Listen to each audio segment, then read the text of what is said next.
नमस्कार दोस्तों, मेरा नाम शिवम है। वोकैब गुरुजी में आपका बहुत बहुत स्वागत है। दोस्तों, आज हम लोग जो टॉपिक डिस्कस करेंगे वो बहुत ही इंपॉर्टेंट टॉपिक है और आजकल न्यूज़ में उस टॉपिक के बारे में कुछ ज़्यादा ही दिखाया जा रहा है और जनरली आम पब्लिक के बीच में कुछ ज़्यादा ही इसके बारे में डिस्कशन हो रहा है। उस टॉपिक का नाम है बैंक मर्जर्स। असल में बैंक क्यों मर्ज हो रहे हैं, इससे क्या वाकई में आम पब्लिक को फ़ायदा है, बैंक्स को फ़ायदा है, या फिर गवर्नमेंट ने इतना महत्वपूर्ण स्टेप, इतना इंपॉर्टेंट स्टेप यूं ही उठा लिया है। तो चलिए दोस्तों, आज के वीडियो में हम लोग चेक करते हैं कुछ पॉइंट्स के द्वारा, कुछ पॉइंट्स मैंने तैयार किए, इसके द्वारा देखते हैं कि बैंक मर्जर से हमें क्या क्या फ़ायदे होते हैं। मेरिट्स ऑफ बैंक्स मर्जर, इसकी मैंने समरी तैयार करी है दोस्तों। समरी को आप ध्यान से पढ़िएगा। Gross NPA and net NPA of the combined entity will come down. मतलब जो पहला बैंक है और दूसरा बैंक है, उन दोनों बैंक्स की ग्रॉस एनपीए और नेट एनपीए दोनों ही नीचे आएंगे। Next point, capital adequacy will improve requiring less capital infusion by government. मतलब कि जो बैंक्स की जो कैपिटल एडिक्वेसी है वो इम्प्रूव होगी, क्योंकि गवर्नमेंट के द्वारा जो कैपिटल का इन्फ्यूजन है उसकी आवश्यकता कम पड़ेगी, उसकी नीड कम पड़ेगी। Third, strong presence in nook and corner of the country. मतलब जो नया बैंक जो बनेगा वो ज़्यादा बड़ा बैंक होगा और उसका जो प्रेजेंस होगा वो कंट्री के नुक और कॉर्नर, मतलब हर कोने में हमें आसानी से उसका प्रेजेंस देखने को मिलेगा, उसकी अवेलेबिलिटी बहुत ही ज़्यादा हो जाएगी। Fourth point, after amalgamation with closure of duplicated branches, chances of relocating branches in underserved areas will decrease. कहने का मतलब दोस्तों यहाँ पर यह है कि डुप्लीकेटेड ब्रांचेस के जो है क्लोजर के बाद, और मतलब अलग अलग ब्रांचेस के अमेलगमेशन मतलब कि मिक्सचर के बाद, उन दोनों के मिल जाने के बाद जो अंडर सर्व्ड एरियाज जहाँ जहाँ पर ब्रांचेस हैं वो सब खत्म हो जाएंगी, और जो इंपॉर्टेंट एरियाज है जहाँ पर हमें ब्रांच की रियल में आवश्यकताएं हैं वो हमें ज़्यादा देखने को मिलेंगी। क्योंकि एक्चुअली देखा जाता है दोस्तों आजकल कि बहुत सारे ऐसे एरियाज हैं जहाँ पर ब्रांचेस खुल गई हैं, बट वो सब एरियाज जो है वो अंडर सर्व्ड है, मतलब वहाँ पर कस्टमर्स जो है बहुत कम होते हैं बैंक्स के, और बैंक्स को अनफॉर्चुनेटली लॉस उठाना पड़ता है। हमारा नेक्स्ट पॉइंट है redundancy of workforce.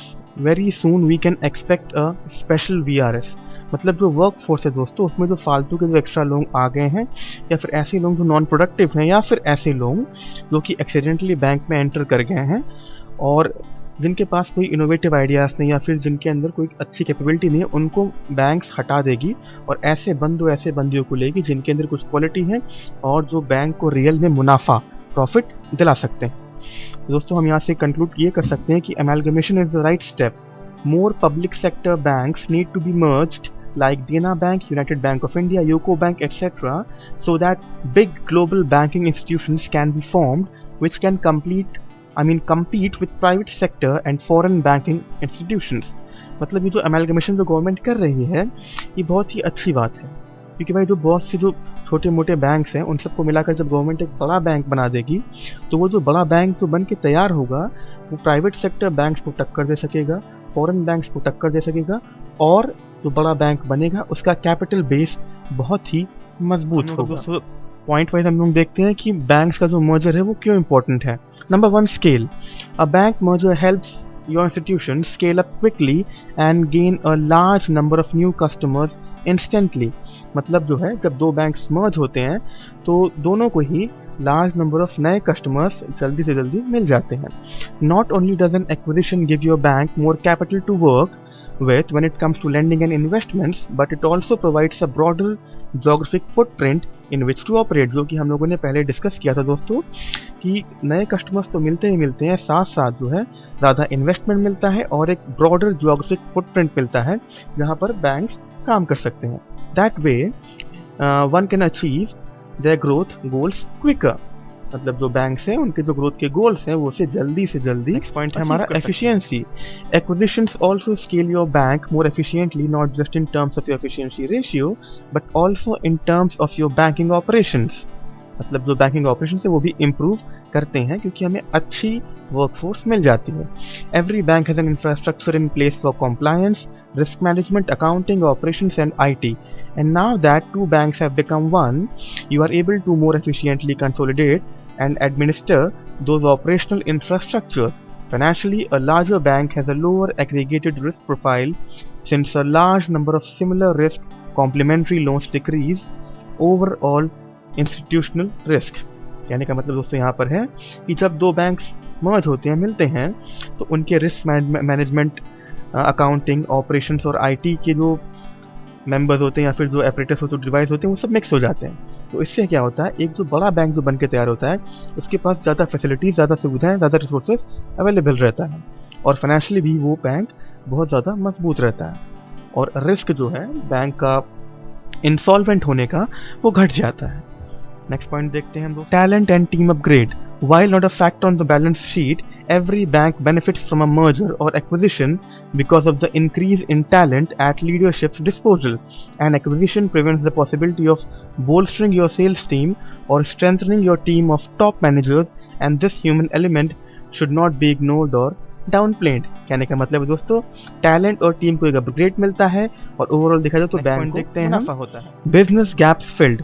Bank mergers and acquisitions empower your business to fill product or technology gaps. Acquiring a smaller bank that offers a unique revenue model or financial product is sometimes easier than building that business unit from scratch. And from a technology perspective, being acquired by a larger bank might allow your institution to upgrade its technology platform significantly. कहने का मतलब दोस्तों ये है कि जो business gaps जो होते हैं वो सब फिल हो जाते हैं। फॉर एग्जांपल जो टेक्नोलॉजी की जो नीड्स होती हैं, जो टेक्नोलॉजी के गैप्स होते हैं, वो सब इजीली फिल हो जाते हैं और जो नया बैंक बनता है उसे इजीली अपग्रेड कर सकते हैं, क्योंकि जो CBS जो होता है, जो कोर बैंकिंग सोल्यूशन होता है, वो एक हो जाता है और ओवरऑल बैंक को बेनिफिट होता है। मतलब कि आजकल देखा जाए दोस्तों तो जो IMPS टेक्नोलॉजी है, जो नेट बैंकिंग है और जो RTGS है, NEFT वगैरह की जो फैसिलिटीज़ हैं, वो एक ही मतलब स्ट्रॉन्ग सिस्टम्स के मर्ज हो जाने के बाद वो सब इजीली जो है बैंक्स परफॉर्म कर सकते हैं। दोस्तों बैंक्स का जो मर्जर हो रहा है वो बहुत ही अच्छी बात है। बहुत से लोग अफवाह फैला रहे हैं, बैंक के जो यूनियन है वो अफवाह फैला रहे हैं कि बैंक का मर्जर खराब बात है, वो इसलिए उसको अपोज कर रहे हैं, लोगों के माइंड में गलतफहमियां डाल रहे हैं ताकि जो बैंक के ऊपर जो उनकी पावर है, जो उनकी कंट्रोल है, वो खत्म हो जाए, खत्म ना हो। तो दोस्तों मैं चलता हूँ, अगली बार फिर आपसे मैं मिलता हूँ एक नए टॉपिक के साथ, एक नई वीडियो के साथ। तब तक के लिए जय हिंद, वंदे मातरम, बाय बाय, नमस्कार।